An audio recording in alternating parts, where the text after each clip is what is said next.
He's been combating critics for 25 years. Next, it's a look at the changes and controversy surrounding G.I. Joe.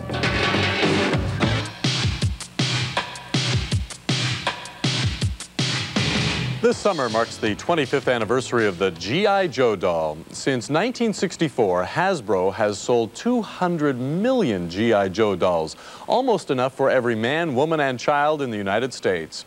But life hasn't always been easy for Joe and his war toy counterparts. During the 70s, the movement began for more peace-loving toys, and G.I. Joe was shelved. But in recent years, Joe has again become the gift of choice for the 4- to 8-year-old set, but the controversy surrounding him still rages on.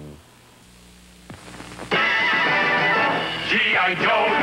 Joe, fighting man from head to toe, on the land, on the sea, in the air. G.I. Joe attack! He first started defending our shores in 1964, and on this, his 25th anniversary, he's still in fighting shape, on the land, on the sea, and in the air. He's G.I. Joe, and for the toy company Hasbro, he's been coming out on top in the battle for the competitive toy market to the military tune of $1.2 billion in sales.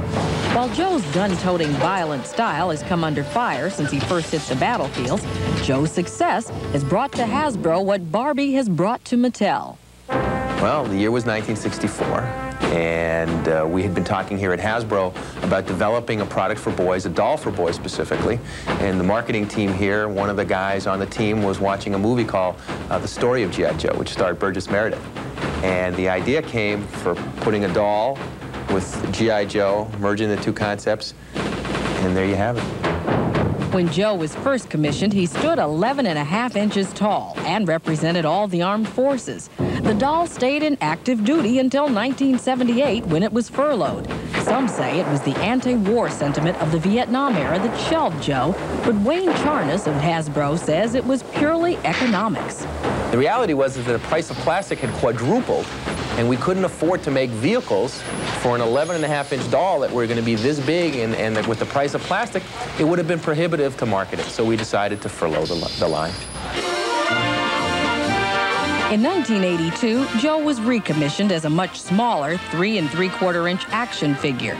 Taking the focus away from his military image, Hasbro made Joe and his fellow figures anti-terrorists, fighting the forces of the evil Cobra organization. Sales of Joe have never been stronger, but neither has criticism of this and similar toy lines that some feel advocate violence. The war toys contribute to a child's overall sense of aggressiveness. While critics and industry representatives continue to debate the issue, the proof of a toy's success or failure is still with the kids. If it doesn't fly with them, it doesn't stay on the shelves. Well, I can create my own wars because in TV, I don't see them do the kinds of fights I like to do. And instead of watching TV, you can just play.